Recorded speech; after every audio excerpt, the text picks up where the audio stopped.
एक बार फिर से स्वागत है, सत्कार है, बंधन है, अभिनंदन है। कहानियाँ सुनाता हूँ।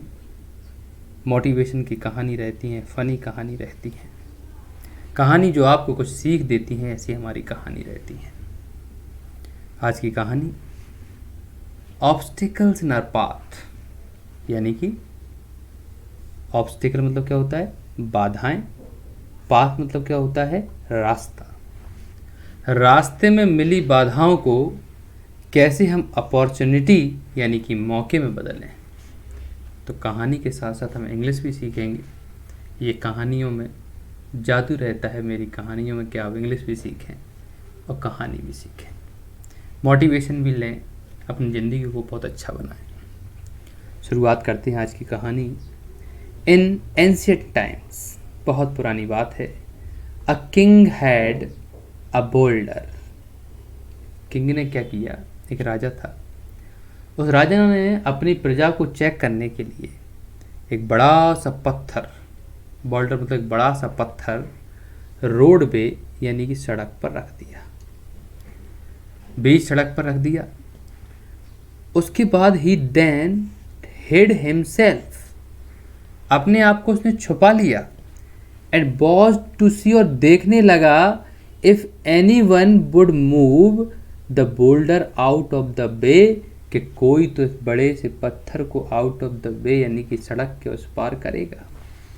रास्ते में ये पत्थर आ रहा है जो किसी के लिए परेशानी बन सकता है, उस पत्थर को कोई तो हटाएगा। इस सोच के साथ राजा चुपचाप छुप गया। सम of the Kings wealthiest merchants, वहाँ से तो किंग के, राजा के बड़े बड़े जो अमीर व्यापारी थे वो निकले, कॉर्टियर्स यानी कि दरबारी निकले, लेकिन came by and simply walked around, उसके बगल से निकल गया, उस पत्थर के बगल से किसी ने उसको छुआ तक नहीं। Many people loudly blamed the king for not keeping the roads clear, और कई लोगों ने तो राजा पे ही लालछन लगा दिए कि इस राजा की वजह से रोडें साफ नहीं हुई, जो रोड है उस पर एकदम क्लियर नहीं है। लेकिन किसी ने हिम्मत नहीं की कि तुम ही हटा दो। सब राजा करेगा क्या? आप ही हटा दीजिए। लेकिन किसी ने ऐसा नहीं सोचा। But none of them did anything about getting the stones out of the way, किसी ने भी ये नहीं सोचा कि इस स्टोन को हटा दिया जाए जिससे कि रास्ता साफ हो जाए। आगे बढ़ते हैं। लेकिन क्या हुआ? एक पीजेंट यानी कि एक किसान then came along carrying a load of vegetables, मतलब किसान आ रहा था, पीजेंट आ रहा था, खेतीहर मजदूर यानी कि बेचारा गरीब किसान आ रहा था, और साथ में क्या लेके आ रहा था? वेजिटेबल्स यानी कि सब्जियों का बोझ भी लेके आ रहा था बेचारा। अपॉन अप्रोचिंग द बोल्डर, जैसे ही वो उस बोल्डर के पास पहुंचा, उस बड़े से पत्थर के पास पहुंचा, the peasant laid down his burden, उसने जो गठरी बांध के रखी थी उसने नीचे रखी, and tried to push stone out of the road, उस रोड के बगल से उसने स्टोन को खिसकाने की सोचा कि किसी के लिए बाधा ना बन जाए। After much pushing and straining, जब उसने बहुत धक्का दिया, मन से धक्का दिया, तन से धक्का दिया, स्ट्रेनिंग यानी कि ऐसा धक्का दिया, पूरी ताकत लगा दी, ही फाइनली सक्सीडेड, तो भैया एंड में वो सफल भी हो गया। After the peasant bent back to pick up his vegetables, जब पीजेंट वेजिटेबल्स को लेने के लिए वापस उठा, जो थैला उसने रखा था, जो गठरी उसने रखी थी, he noticed a purse lying in the road where the boulder had been, उसने देखा कि जहाँ से मैंने पत्थर खिसकाया है उस पत्थर के नीचे तो एक पर्स रखा है।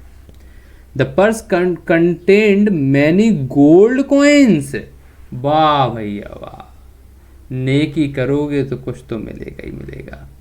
उस पर्स में बहुत सारे गोल्ड कॉइन्स रखे थे, और साथ साथ में एक नोट रखा था। एक नोट था फ्रॉम द किंग, किंग की साइड से, explaining that the gold was for the person, कि ये गोल्ड उसके लिए है, who removed the boulder from the roadway, जो इस बोल्डर को, इस बड़े से पत्थर को रोड से हटाएगा। किसान की तो लॉटरी लग गई।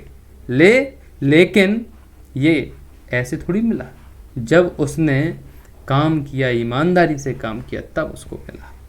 तो इसमें हमें मोरल क्या मिलता है इस स्टोरी में? हमें मोरल मिलता है कि एवरी ऑब्स्टेकल, यानी कि हर बाधा वी कम अक्रॉस, जो हमारे रास्ते में आ रही हैं, in life gives us an opportunity to improve our circumstances, हमारी परिस्थिति को सुधारने के लिए आती हैं। हमें उससे डरना नहीं है, हमें उससे खौफ नहीं खाना है, हमें उससे सीखना है। एंड वाइलिस्ट द लेजी कंप्लेन, कई बार देखा गया है कि जो आलसी होते हैं वो कंप्लेन करते रहते हैं, मेरी लाइफ ऐसी है, मेरी लाइफ वैसी है, and others are creating opportunity, लेकिन दूसरे लोग इस अपॉर्चुनिटी का फ़ायदा लेते हैं थ्रू देयर काइंड हर्ट्स, अपने काइंड हर्ट्स से, अपने अच्छे हर्ट्स यानी कि जो अच्छा उनका मन है उससे, जेनरसिटी यानी कि उदारता से, विलिंगनेस यानी कि जो चाह थी, इच्छा थी उससे, टू गेट थिंग्स डन, जिससे कि चीज़ें हो जाती हैं। इसीलिए हमें परिस्थितियों का सामना करना चाहिए, बाधाओं का सामना करना चाहिए और कोशिश करना चाहिए कि हमारी वजह से किसी का भला हो जाए। इसी के साथ मैं चलता हूँ, मिलता हूँ नेक्स्ट स्टोरी में। Thank you very much, thanks a lot.